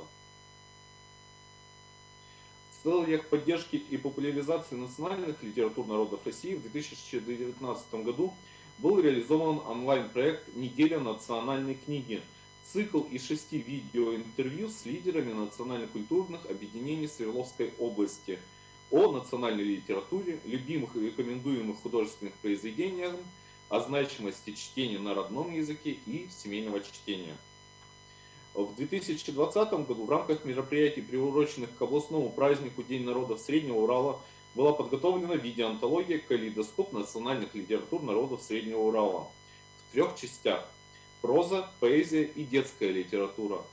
Представители национально-культурных объединений региона прочли на родном языке отрывки из наиболее ярких, на их взгляд, произведений родной национальной литературы.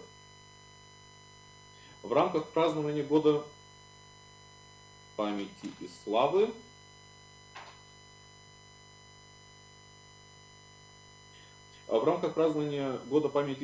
Межнациональная библиотека создала арт-проект «Наш бессмертный полк», который знакомит с поэтами и писателями-фронтовиками разных национальностей, призванных на войну из разных уголков Советского Союза. Конечно же, в наш бессмертный полк вошли далеко не все авторы, а только 25 имен. Среди них те, кто прошел войну, а в последующие годы оставил нам свое творческое наследие. Это известный башкирский народный поэт и писатель Мустай Карим, белорусский писатель Василий Быков, коми-пермяк Анатолий Баяндин, не только писатель, но еще певец и художник, а также именно тех, кто погиб на фронте. Это осетинский поэт Хазбик Алоев, узбекский поэт Султан Жура, погибший в плену, татарский поэт Муса Джалиль, стихи которого написаны в застенках берлинской тюрьмы Моабит, дошли до нас спустя годы после войны. Сегодня проект доступен в 2 форматах: в электронном виде на нашем сайте «Память огненных лет» и в печатном формате в виде серии плакатов, которые в том числе представлены в муниципальных библиотеках Свердловской области. В апреле 2020 года наша библиотека запустила собственный подкаст «Сомбук». Он нацелен прежде всего на знакомство с национальной литературой народов России, включает в себя обзоры художественной литературы и новинок в фондах библиотеки, фольклор и сказки народов России. В подкасте представлены также аудиоверсии работы, вошедших в шорт-лист конкурса «Этноперо». А также в рамках подкаста мы знакомим слушателей с народами Среднего Урала, их историей, культурой и, конечно же, литературой. Выпуски подкаста, посвященные фольклору, представлены в 2-язычных форматах. Сказки звучат на национальных языках и в переводе на русский. Данный формат работы используется в рамках сотрудничества с национально-культурными объединениями и с целью сохранения языкового многообразия в регионе. Все выпуски подкаста можно найти на нашем сайте, а также на подкаст-платформах Яндекс.Музыки и ВКонтакте. Для сохранения и поддержания языкового многообразия региона в нашей библиотеке при планировании работы разрабатывается целый перечень культурно-массовых мероприятий, которые включают в себя знакомство с различными языками. Цель таких мероприятий – представить как можно больше языков и народов. К таким мероприятиям относится, например, марафон национальной литературы «Книги в стиле этно», проводимый ежегодно в рамках областной акции тотального чтения «День чтения». Лидеры и представители национально-культурных объединений региона делятся своими литературными предпочтениями и читают отрывки из своих любимых произведений на родном языке. В аналогичном формате ежегодно проводятся мероприятия ко Дню родного языка. Одной из масштабных форм работы межнациональной библиотеки является проведение различных фестивалей, позволяющих охватить широкую аудиторию. Например, 4 ноября 2019 года мы приняли участие в организации региональных праздничных мероприятий, посвященных Дню народного единства. Вы можете увидеть на слайде, я здесь не буду отдельно останавливаться. Главное, что мы стараемся донести на этих мероприятиях, что важно не только расширение культурного сотрудничества, но и развитие взаимопонимания людей разных национальностей, проживающих на территории нашего города, области и всей страны. Конечно, сегодня я смог рассказать далеко не о всех мероприятиях, направленных на сохранение культуры и традиций народов, проживающих на территории Среднего Урала, но показать наиболее интересные моменты, которые связаны с мероприятиями ушедшего 2020 года, и то, что мы стараемся реализовывать именно совместно с представителями национально-культурных объединений, в том числе представителей национально-культурных объединений чувашей, проживающих на территории как города Екатеринбурга, так и всей Свердловской области. Подводя итог, стоит отметить, что в случае, если первое знакомство с национальной книгой произойдет в переводе на русский язык, это может вызвать желание прочесть ее в оригинале, а для этого вспомнить и изучить родной язык. Но даже если этого не произойдет, все равно у читателя останется узнавание и приобщение к своей национальной культуре, гордость за ее творцов. Ведь этнокультурная самоидентификация человека сохраняется даже после утраты им родного языка. Таким образом, продвижение национальной литературы народов России вносит значительный вклад в дело сохранения и поддержания историко-культурного наследия народов Российской Федерации. Спасибо огромное. Огромное спасибо, Евгений Сергеевич, за ваш интересный опыт, за интересное выступление и вот эту ссылку на сайт вашей библиотеки. Мы, конечно, более внимательно изучим и в рамках нашего форума, и позднее ваш замечательный опыт. Еще раз вас благодарю за то, что вы смогли присоединиться к нашему форуму. Спасибо огромное. Успехов вам. Всего Спасибо доброго. большое. Спасибо. И я хотел бы от лица всей нашей библиотеки поздравить вас, Национальную библиотеку Чувашской Республики, всех читателей и сотрудников с замечательной юбилейной датой. Мы на протяжении многих лет уже являемся вашими друзьями. Я думаю, это гораздо больше, чем просто партнеры. И Да, хотим пожелать вам творческих успехов, только новых побед и свершений. Спасибо огромное. Благодарю вас. Всего доброго. До свидания. Всего хорошего. Уважаемые коллеги, мы первую пленарную часть нашей программы завершили. Хочу вам напомнить о том, каким образом мы будем работать до конца сегодняшнего дня. Сейчас те гости, которые приехали из других регионов Российской Федерации, поедут на обед. Вас ждет автобус.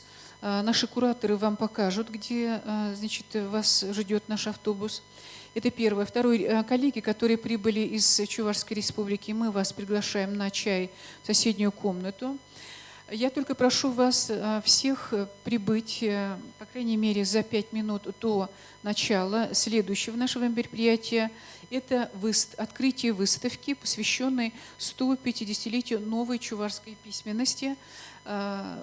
Наше открытие начнется ровно в 2 часа. Я бы просила вас не опоздать. Затем здесь, в этом зале, состоится в 15 часов церемония награждения победителей Республиканского фестиваля-конкурса среди библиотек и читателей «Литературная Чувашия. Самая читаемая книга года». После этой церемонии награждения будет встреча с писателями, членами Союза писателей Чувашской Республики, с Лидией Ивановной Филипповой, Юрием Семеновичем Семеньером, Сергеем Лукьяновичем Павловым и прозаиком Куликовой, Улькой Альменем. Вот такая наша программа. Поэтому сейчас мы пообедаем и в 2 часа